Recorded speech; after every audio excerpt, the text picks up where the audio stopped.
Assalamualaikum warahmatullahi wabarakatuh. Pada kesempatan kali ini saya akan merespon terkait pemaparan materi dari presentator yang berkaitan dengan kontekstualisasi hadis dalam hal pernikahan disesuaikan dengan kasus kelalaian seorang suami yang tidak memberikan nafkah kepada seorang istri dan juga anak-anaknya. Oke, seperti yang kita ketahui bahwasannya menikah adalah hak dan menjadi hak bagi seseorang yang benar-benar menginginkannya, dan hal itu pun disenangi oleh agama. Pemahaman lain yang bisa diambil adalah jika menikah pada dasarnya bukanlah suatu kewajiban, namun dalam kapasitas manusia yang menduduki kedudukan sebagai makhluk Tuhan yang diciptakan berdasarkan dengan fitrah atau insting kemanusiaan, maka pada suatu saat manusia pastinya akan merasa membutuhkan pasangan hidup.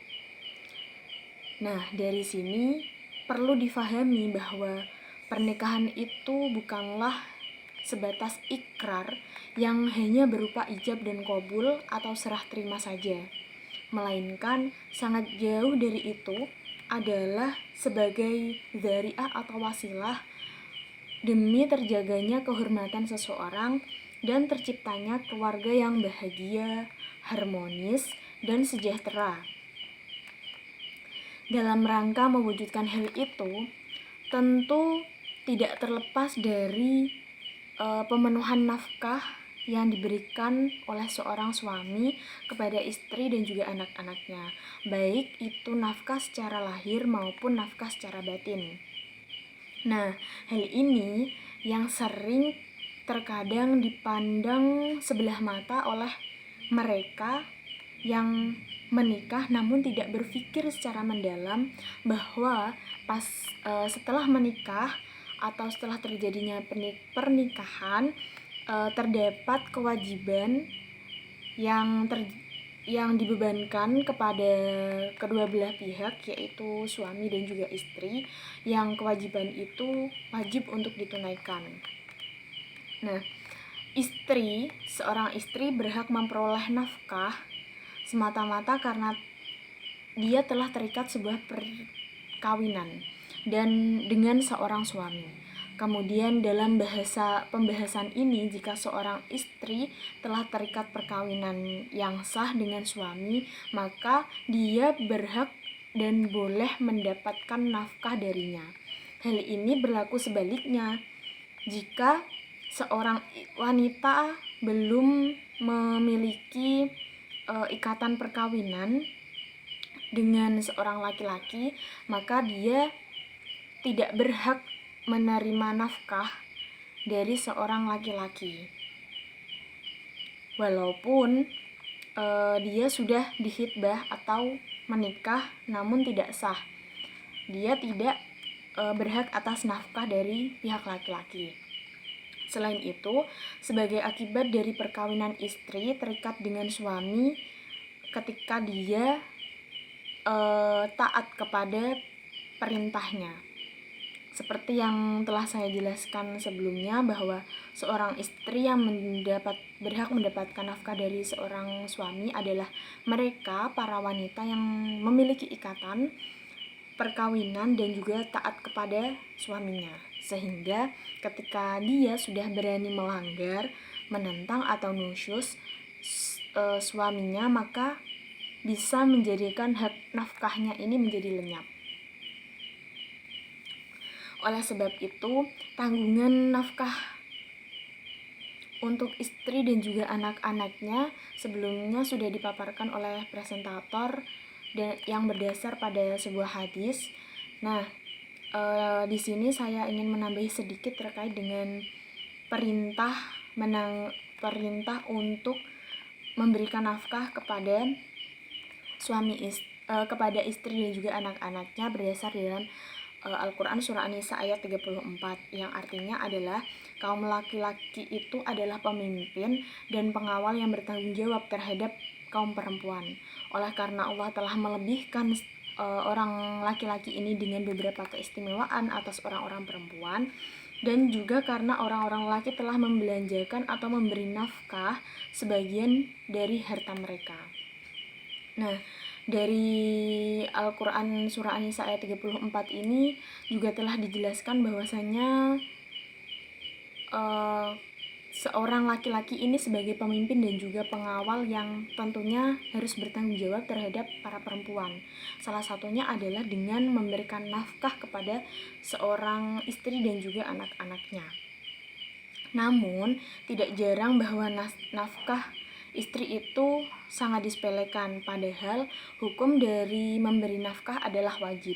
Seperti yang telah dipaparkan oleh presentator bahwa hukum memberi nafkah adalah wajib, tentunya hal ini jika tidak dilaksanakan maka tergolong haram dan juga dosa besar. Karena kewajiban ini tentu sudah berdasarkan atas beberapa dalil, baik itu dalam Al-Quran dan Sunnah seperti yang telah dijelaskan sebelumnya.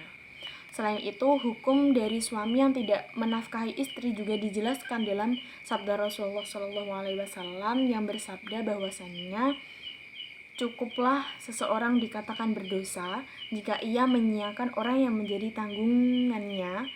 Hadis riwayat Abu Dawud dan Ibnu Hibban. Dari hadis ini bisa kita pahami bahwasanya seorang suami yang menyanyiakan orang yang menjadi tanggungannya atau tidak memenuhi kewajibannya, maka dia itu bisa dikatakan berdosa karena dia sama saja menelantarkan atau mengakibatkan permasalahan yang tentunya akan muncul atau membawa madorot-madorot dalam rumah tangganya, sehingga dia dikatakan atau digolongkan sebagai orang-orang yang berdosa. Di sisi lain, jika kondisi suami sangat mendesak seperti bangkrut maupun di PHK, maka seorang istri boleh menggunakan hartanya untuk tetap membantu rumah tangga dan tetap mempertahankan rumah tangganya. Namun, tetap saja hal ini tidak menghapus tugas seorang suami dalam pemberian nafkah. Selain itu, saya juga ingin menambahi penjelasan sedikit terkait apa yang sudah dipaparkan oleh presentator yang berkaitan dengan sikap seorang istri yang ketika seorang suami tidak mau memberi nafkah kepada istri dan juga anak-anaknya. Yang pertama adalah mengambil harta suami meski tanpa meminta izin. Hal ini bisa dilakukan dalam keadaan atau kondisi ketika seorang suami kondisinya itu berkecukupan, namun dia tidak mau membagi hartanya, atau bisa dikatakan si seorang suami ini pelit begitu. Jadi seorang istri ini boleh mengambil harta suami secukupnya meskipun tanpa meminta izin kepada suaminya. Hal ini juga disesuaikan dengan hadis riwayat Bukhari dari Aisyah radhiyallahu an. Hindun binti Itbah berkata bahwa, "Wahai Rasulullah, sesungguhnya Abu Sufyan itu kikir. Dia tidak memberi nafkah untuk aku dan anakku, kecuali aku mengambilnya di luar sepengetahuannya." Maka Rasulullah bersabda, "Ambillah apa yang cukup buatmu dan anak-anakmu secara makruf." Nah, mengambil harta suami tanpa meminta izin ini diperbolehkan, namun terdapat batasan-batasan tertentu. Batasan di sini adalah seorang istri boleh mengambil harta suaminya, namun secukupnya saja. Jadi tidak boleh berlebihan begitu. Dan tentunya mengambil harta ini harus dengan cara yang makruf atau baik dan diperuntukkan untuk hal-hal yang baik pula. Yang selanjutnya adalah memberi kesempatan kepada suami dan membicarakan hal itu bersama untuk menentukan solusinya, karena sangat besar pahala seorang istri yang bersabar dan juga ridho ketika dia diuji dalam keadaan seperti ini. Yang selanjutnya adalah mengajukan cerai. Pengajuan cerai ini bisa diajukan ketika dalam keadaan seorang suami yang telah diberikan kesempatan berkali-kali, namun dia tetap tidak mau berubah, bahkan dia masih tidak mau menafkahi, bahkan dia bermalas-malasan, tidak mau merubah keadaannya dari yang sebelumnya, maka seorang istri boleh mengajukan cerai.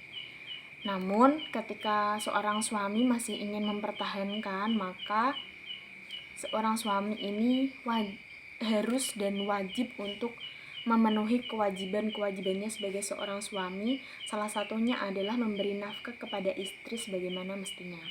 Itu adalah respon saya terkait dengan pemaparan materi yang dipresentasikan oleh teman saya yang berkaitan dengan materi nafkah.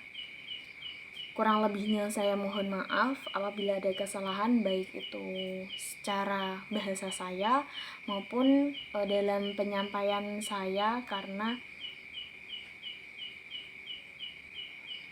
kurang lebihnya saya mohon maaf. Sekian dari pemaparan saya. Semoga dapat bermanfaat untuk teman-teman semua. Wassalamualaikum warahmatullahi wabarakatuh.